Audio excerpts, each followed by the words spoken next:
Women and the Constitution, a Bicentennial Perspective. This was a conference convened by the Carter Center, the Jimmy Carter Library, and Georgia State University to look at the 200-year history of the impact of the Constitution on women's issues in the United States. This consultation was co-convened by Rosalind Carter, Lady Bird Johnson, Betty Ford, and it was historic. The conference drew over 1,500 participants from every state in the Union and a number of foreign countries as well, to hear such luminaries as Sandra Day O'Connor, Barbara Jordan, Coretta Scott King, Geraldine Ferraro, and 157 other speakers on this historical topic. The symposium was such a success. Officers of the National Women's Forum, launched in 1979, approached Dale and requested that she form the Women's Forum of Georgia. She agreed, and the first meeting was held October 1988 at the Carter Center with Dale Powell Spencer serving as founding president.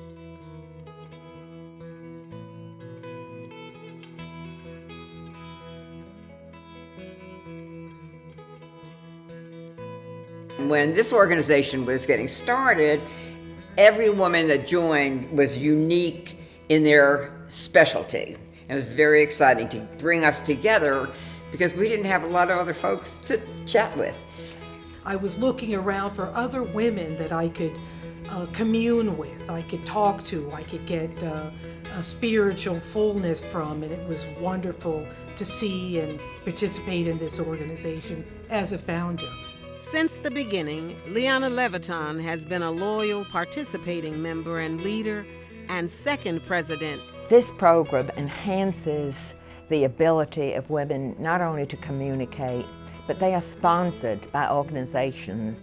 Initially organized to identify and nurture local female leadership, this new network of executive women invited careers and cultures to come together and share experiences.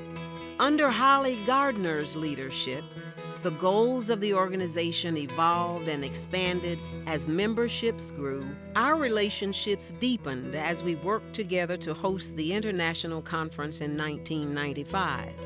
Once again, President and Mrs. Carter played an active role in hosting our international visitors. Amanda Brown Olmsted was president. So the highlight of my tenure was our first conference here in Atlanta that was held in the Hilton.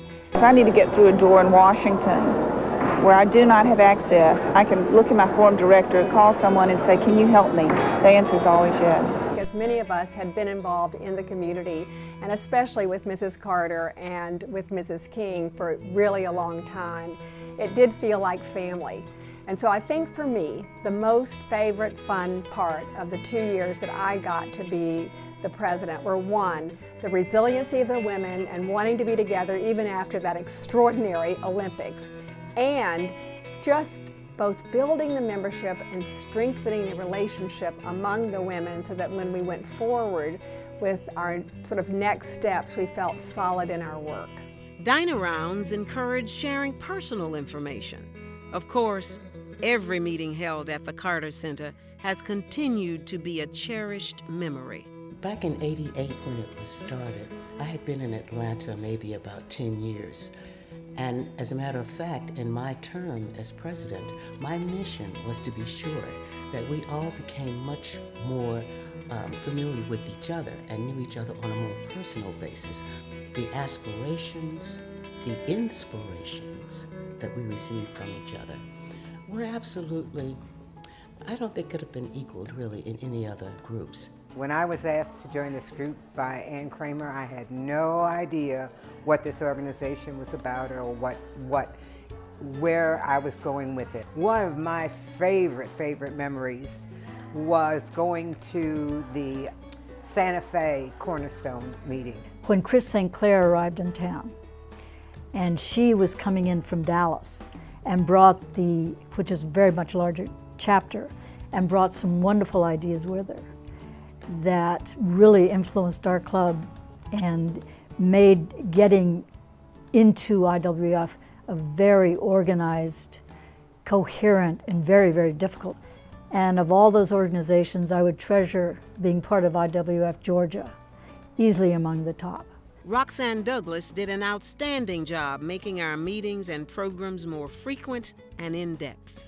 Those are always fun, no matter who's the president, no matter the year. One of the things that was happening that year is IWF Global had a branding initiative, and that was the time that IWF Global made the decision to have a uniform name of the organization across all the chapters. Every single day I have some memory of IWF, the Georgia chapter, and of course our fabulous membership. It's been so much fun for me to be a part of the Atlanta chapter. It was the Women's Forum of Georgia when I got here, and now we're IWF.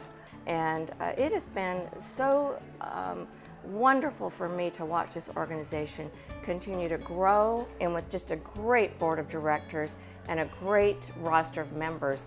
I think we continue to build this organization into just a rock star forum, if not the best, soon to be the very best forum in the United States, if not the world. I became a trial court judge in my 30s. IWF provided a professional safe haven for me. Shortly thereafter, the organization elected me as a president in leadership. And honestly, it changed the trajectory of my career. Once again, the International Conference returned to Atlanta, featuring our city's role in the civil rights movement and our dedication to human rights around the world. We're here because so many women have given tirelessly to this organization. So I'm number 15, and I am so excited to be here at this time. As we get into our 30th anniversary year, we celebrate those 14 bold and global thinking founders and 14 presidents that have come before me. This organization has momentum. IWF conferences are just marvelous. Most recently Tel Aviv and Stockholm. Next year will be Melbourne. We have such a window into the whole world through IWF. I want to encourage all of you to join us going forward and be part of these conferences and these experiences that you can't get any other way. Over the years, we have become close friends with women from around the world. Our directories go with us as we use our network of friends for our businesses and organizations.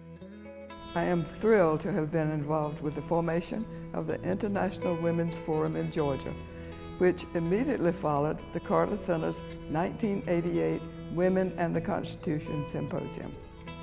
Being a part of this organization and having so many of you as friends over the years has been a joy. Congratulations to those of you here today who helped start our chapter, as well as to all of you who have nurtured this organization for 30 years. This is a momentous day for celebration and reflection. I wish all of you a wonderful future together in this sisterhood.